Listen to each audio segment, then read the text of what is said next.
What's happening, guys and girls? Acrinator here, and welcome to another episode of World of Warcraft Dungeon Overview. This episode will be finishing up the dungeons in the Ulduar Instance Hub, specifically by going through the Halls of Lightning. I'll be guiding you through it with my warrior you see here, so with that being said, let's dive straight into it. As you'll hopefully remember from last episode, we've delved into the ancient lands of the Storm Peaks and discovered that the Titan compound is far from abandoned. With the help of Bran Bronzebeard, we've discovered that the Titan Keeper Loken has fallen to the darkness and turned against his Titan creators. He now seeks to wipe out all mortal races on Azeroth, claiming it for his own. After our escapades in the Halls of Stone, we've managed to take out the forge that was meant to create an infinite army of stone and iron for Loken, but we still have to deal with his soldiers that already exist. We've found that the Prime Designate of the Keepers is hiding inside the Halls of Lightning, just a short distance away from the areas we've already liberated. Unfortunately, it won't be as easy as waltzing in, because Loken is now aware of our presence, and he's not too happy with our meddling. To ensure that his plans get back on track, he's surrounded himself with his strongest warriors and top generals. This isn't going to be easy, but we've got no other choice if we don't want to be annihilated before we ever get the chance of taking on Arthas in Icecrown. The Halls of Lightning is a level 79 to 80 dungeon with a level 80 heroic mode located in the very northern tip of Storm Peaks, specifically in the Ulduar Dungeon Hub. Just like last time, you don't need a flying mount to get here, assuming you already have the flight point to the complex. Once you're at the flight point, just head up to the stairs on the right and look for the giant dungeon portal. The walkway just in front of the portal should also be listed as Halls of Lightning, so that should help you get your bearings just in case.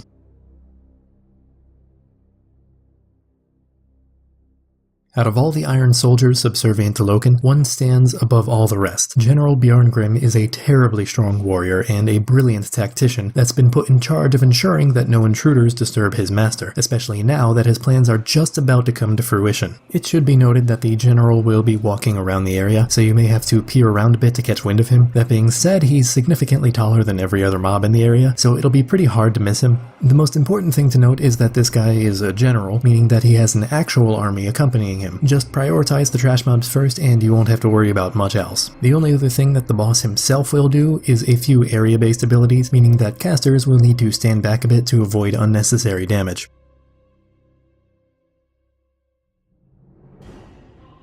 While the ore for Loken's Iron Soldiers was mined out of the Halls of Stone, the metal had to be refined before it could be molded into an army. For such a monumental task, a skilled blacksmith was required. Volcon was the giant given the honors of overseeing the smelting of the materials necessary for said warriors, and he hasn't stopped the rest since he started. Just like the last fight, there are a good number of trash mobs in the room around the boss, so just be sure to kill them before starting the encounter. Once the fight itself starts, the boss will summon molten golem adds, just focus them down and you've pretty much done everything you need to worry about for this fight.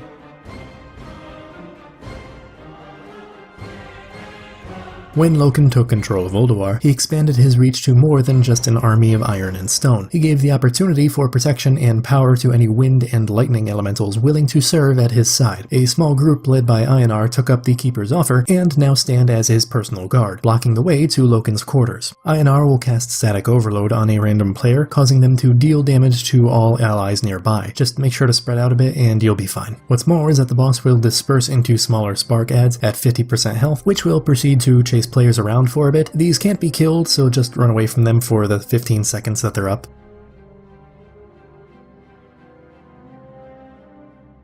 Oh boy, here goes something. Loken is one of the original Titan Keepers constructed to look after the well-being of Azeroth from Ulduar. Besides ensuring that nothing catastrophic occurred under his watch, Loken and his fellow Keepers had another job, to watch over the prison of the old god Yogg-Saron, who was trapped underneath Ulduar. Loken was not the original Prime Designate of the Titan Keepers, nor was he likely to ever become the leader of his kin if outside forces did not intervene. Originally, Odin was the Prime Designate of Azeroth, with Keeper Ra, also known as Ra-Den, having high authority as well. After them, there remained plenty of keepers that were more worthy of leading than Loken, such as Tyr or possibly Thorim. Over time, Loken fell to the corrupting whispers of Yogg-Saron and eventually began to scheme against his contemporaries. Ra was defeated by Lei Shen in Pandaria and locked away under the Throne of Thunder, and a deal was struck with Helia to imprison Odin within the Halls of Valor. The remaining keepers unfortunately didn't suspect a thing until it was too late, ultimately causing Tyr's death and the temporary subjugation of the rest within Ulduar. With no one left to contest, Loken bestowed upon himself himself the title of Prime Designate and began to take action against the mortal races. We've worked with some of the Titan Keepers throughout our adventures in Northrend, but they've all been reined in and trapped within Ulduar. Unfortunately, this series doesn't cover the raids, but know that we do eventually save them. Similarly, we can't worry about what horrors are held within Ulduar until we first deal with Loken. This isn't the first time we've faced a Titan Keeper, see the Oldemon episode if you're curious, but this will likely be one of our most difficult challenges yet. The name of this game is Positioning, and it's actually kinda tricky. For this fight, the tank is going to have to make sure they keep the boss in one place. Moving around too much could potentially cause a wipe. Let me explain. Loken will periodically damage players, where they take more damage the further away they are. However, Lightning Nova will be cast on all players within melee range, dealing a massive amount of nature damage. This one in particular can easily kill you if you're dumb enough to stand right on top of the boss. And finally, Loken will cast another spell that damages a random player and all others around them. So overall, be sure to stay close to the boss, not too close, and spread out from the rest of your group. Well, I hope you all enjoyed this episode, and if you did, feel free to give it a thumbs up. If you want to see more like it, maybe even subscribe. Links to my social media and whatnot are in the description below. And as for the comment question, this one is going a bit further back, but why do you think that Arcadis of Oldemon didn't reach out to us when we were defeating him to help with the whole Loken situation? I know that he and Iron Aya fled Ulduar with the Discs of Norgannon so that Loken couldn't have access to them, but at no point did he think that these adventurers were possibly strong enough to aid him. Ultimately, our encounter ended with Arcadis dying and us accessing the discs to learn about the origins of the dwarves, only now learning about the whole debacle that's been going down in Ulduar. I know the game's progression didn't want us to go to Northrend until we first went to Outland, but it just kinda defies common sense. If he had stopped us before the final blow and talked to us, we might have listened, similar in a way to what happened with Rodin and Throne of Thunder. What do you think though? Could we have done anything at the time, or do you think we're only just now ready to fight Logan? Anyways, that's all the time I've got for today, so until next time, don't die.